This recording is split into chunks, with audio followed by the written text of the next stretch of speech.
हमारी विरासत और हमारी परंपराओं को आलोकतांत्रिक, अमर्यादित, असंसदीय शब्दों का यूज किया है, इसलिए मैं माफी नहीं मांगूंगा। निष्कासन स्वीकार किया। विदेश की भूमि में जाकर हिटलर जैसे तानाशाह से ऑल इंडिया रेडियो के माध्यम से संदेश देते रहे 5,38,992 गांवों में। लेकिन जो झूठा इतिहास है, 3 ऐसे शिक्षा मंत्री हुए जो आजकल का चाहे राजनेता हो, चाहे आईएएस हो, आईपीएस हो, या पूंजीपति हो, या हम संत भी जिन्होंने शिक्षा लिया कि अमुक महान,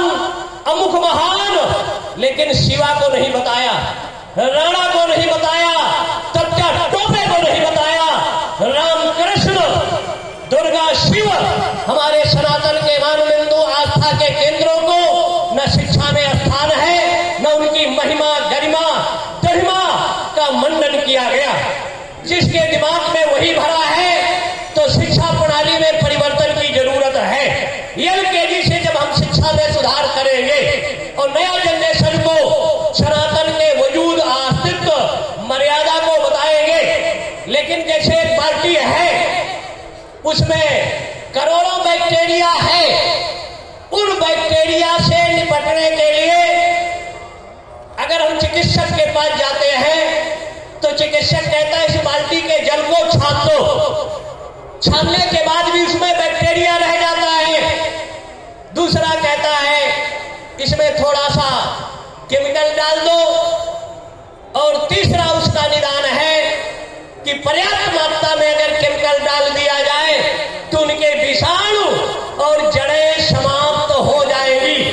जो काम चाणक्य ने किया था, कुशा उनके पैर में लगता है, उन्होंने कुशा को जड़मूल से नष्ट करने की योजना बनाकर और एक तरफ से पूर्व से पश्चिम, उत्तर से दक्षिण सम्राटों को संगठित किया और एक अंतिम पत्ती सब्जी लगाने वाले मौर्य चंद्रगुप्त मौर्य को तैयार किया।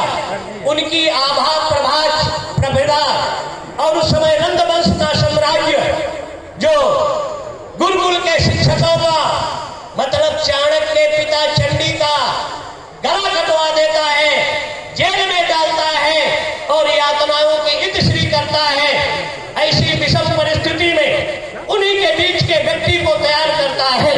तो वर्तमान जो परिस्थितियां हैं, हमको प्रशिक्षण देने की जरूरत है और हर तरह का प्रशिक्षण और लड़ने की जरूरत है।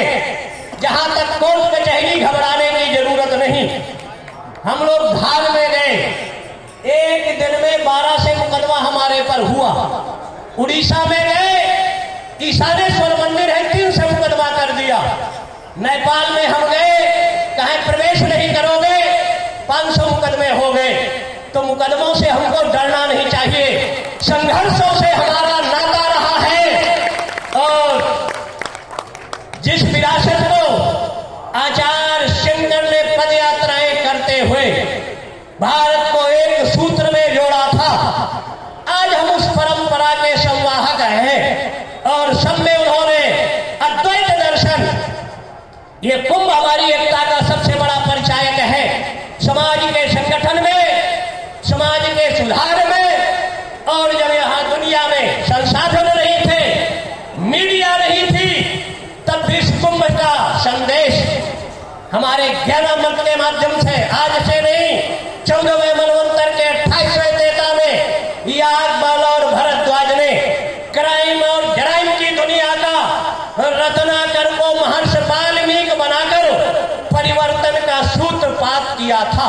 100 करोड़ श्लोकों में भारत की गरिमा, महिमा, लगिमा, दढ़िमा का निरूपण करते हुए जो राम के जीवन में घटित होता है।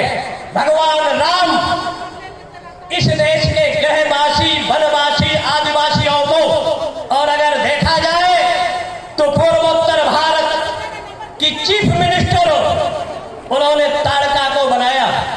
रक्षा मंत्री, गृह मंत्री के रूप में मनीष सुबाहु, मतलब बिहार के बक्सर से लेकर आज के मॉरिशस तक रावण का आधिपत्य हो चुका था। चक्रवर्ती सम्राट दशरथ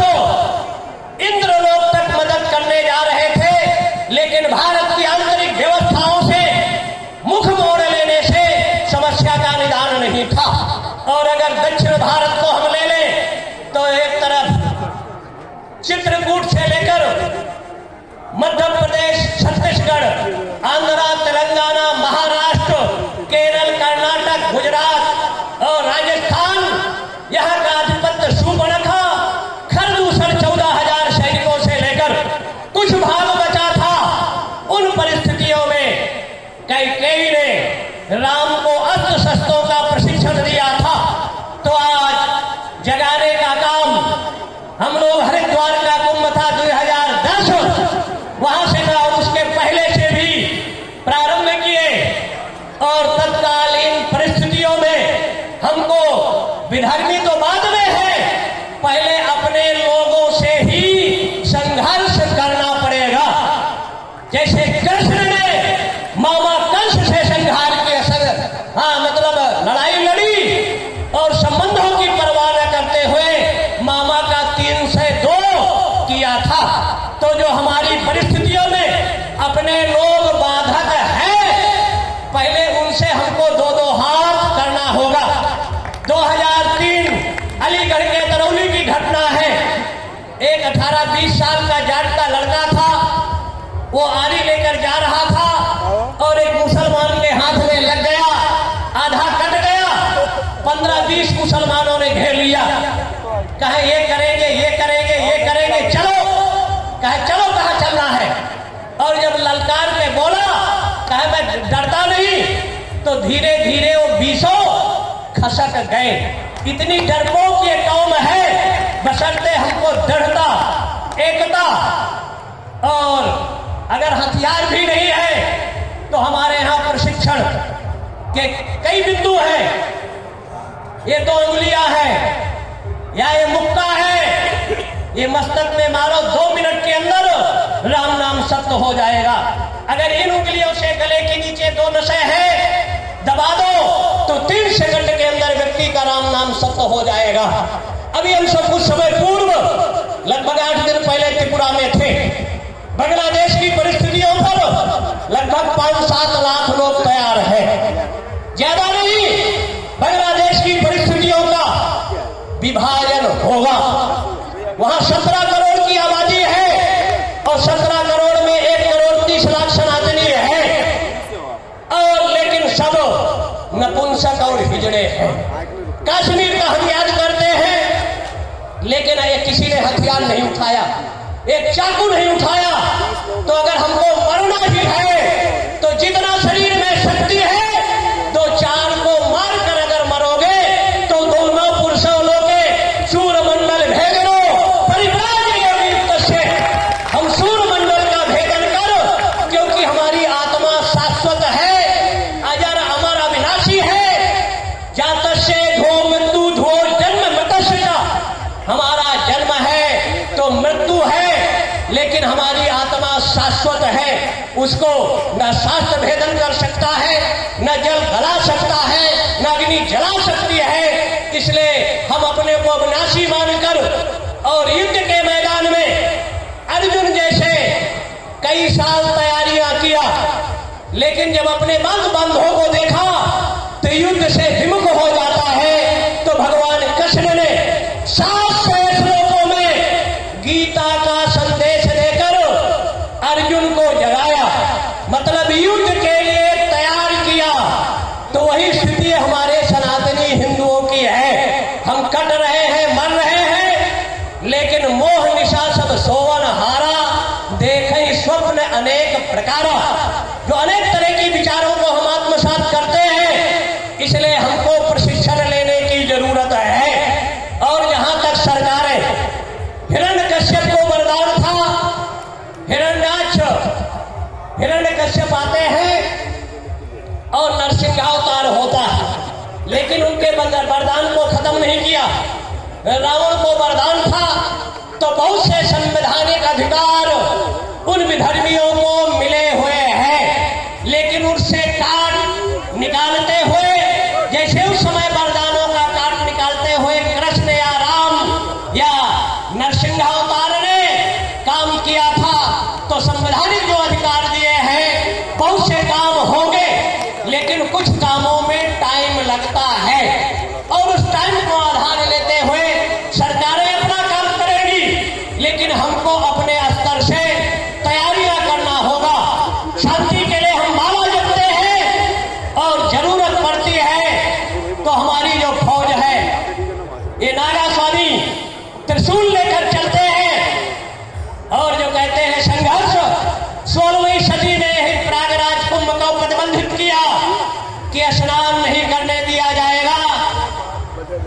और उनकी फौजें लगाई गई शासकों की, तब भी नागा फौज लड़े, अपने परंपराओं का परित्याग नहीं किया, स्नान को पूरा किया।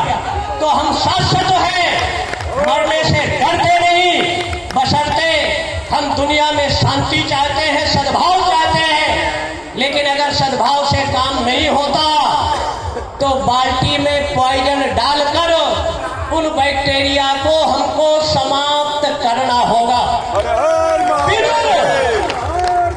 हनुमान जी जैसे ज्ञानी अंगद रावण को समझाने के लिए जाता है, यहां तक सत्ता के सिंहासन में भगवान कृष्ण दुर्योधन के पास जाते हैं और कहते हैं 5 गांव दे दो।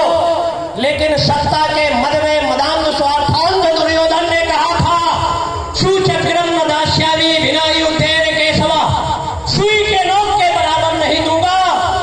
इसलिए इस्लाम के बंदों का भारत के संवैधानिक दृष्टि से जब आजादी मिली तो 33% भूभाग बांग्लादेश और पाकिस्तान वो ले चुके हैं। यहां उनको रहने का अधिकार न था, न है, न भविष्य में होना चाहिए। शांति के साथ चले जाएं। दूसरा, जो बांग्लादेशी है, इनको निकालने का कार्य कुछ अंश तक प्रारंभ हो चुका है। स्टेट स्तर पर बहुत सी सरकारें हमारी हैं जो काम कर रही हैं। उत्तराखंड हो या आसाम की सरकार हो, उत्तर प्रदेश की सरकार है, गुजरात सरकार है, एमपी है, कई जगह की सरकारें इस पर स्टेट स्तर से काम कर रही हैं। लेकिन सरकार के भरोसे आंख बंद करके हमको बैठना नहीं, हमको तैयारियां करना है और एक दिन लड़ना है। चाहे आज लड़ो, चाहे 20 साल बाद लड़ो, लेकिन धैर्य, साहस और अपने बड़ों का मार्गदर्शन लेकर शांति के लिए माला और क्रांति के लिए नहीं कुछ हो सकता तो भाला रखो, बांस की लठियां रखो, चाकू रखो और नारियल काटने वाला बागा भी रखो। क्योंकि हमारी भारत की संविधान की धारा 97 ये अधिकार देती है और रामायण में भी अधिकार है, जो मुझे मारा तिन मैं मारा। संविधान की धारा ये कहती है, अगर कोई आप पर आक्रमण करे तो जवाब दे दोगे तो आप दोषी नहीं हैं। 97 धारा ये अधिकार आपको देती है। इसलिए बहुत से अधिकार हैं, आपको पता नहीं है। इसलिए अगर भारत को भारत रहना है तो LKG से कम गीता, रामायण का पठन पाठन होना चाहिए। 14 विद्याओं का अगर पठन पाठन होगा, लेकिन अलिफ ए के पेते जीम वहां कुरान हदीस सिखाया जाता है। हर शुक्रवार को तकरीरें होती है, तो कम से कम 15 दिन हम अपने धर्म स्थलों पर, नहीं महीने में एक दिन गांव स्तर से ऋषि व्यवस्था के तहत एक ऋषि हम गांव का तैयार करें, ब्लॉक का ऋषि तैयार करें और जनपद का ऋषि तैयार करें। इस स्तर से जब हम ऋषि तैयार करेंगे, वहां के ग्राम देवता को, वो किसी भी धर्म का हो, अगर हमारे ग्राम देवता को नमस्कार करेगा तो गांव में रहेगा। ऐसे कुछ योजनाएं बनाकर क्रियाओं को निरूपित करते हुए जब हम ग्राम स्तर से, जब ये युद्ध अंग्रेजों का हुआ तो 6,38,992 गांव से संघर्ष प्रारंभ हुआ। 100 साल लग गए। 1857 की क्रांति गाय की चर्बी से बलिया के मंगल पांडे ने प्रारंभ किया और कितने शहीद हुए, बलिदान हुए। इसलिए उन शहीद और बलिदानियों का इतिहास हम पढ़े समझे। भगवान दत्तात्रेय, तीर्थराज प्याग और यहाँ के त्रिवेणी माधवम सोमम भरद्वाजम च वासुकिम वंदे अक्षय बटम शेषम तीर्थम प्याग नायकम, ये तीर्थ के स्थल है, स्तंभ है। पंचयोजन विस्तीर्णम, ये 25 कोष में त्रिवेणी का विस्तार है, जहां आप रहकर किंचित धीता गंगा जल कण का पीता। एक कण पीकर आपके जन्म जन्मांतर कल्प कल्पांतर युग युगांतरों की अविद्या का नाश होता है और सहसा आपके जीवन में ब्रह्म का प्रकाश होता है जो भगवत प्राप्ति का साधन बनता है। इसलिए यहाँ हम संकल्प लेकर जाए, संगठित होकर जाए, हम जाति भाषा प्रांत से ऊपर उठकर, जैसे कहते हैं जातिवाद, तो हम लोग जैसे महाराज ने कहा तो हमको मुसलमानों की नकल नहीं करना। अगर बनाना भी है तो सनातन संघ बनाए, सनातन सभा बनाए, लेकिन उनके नकल के तर्ज पर बोर्ड नहीं बनना चाहिए। हम अपने शब्दों का यूज करें, बनना चाहिए। हमारा नियंत्रण मंदिरों में हो, मठों में हो, जनता में हो, लेकिन किसी की नकल न करके नहीं, किसी की रेखा चारित्र की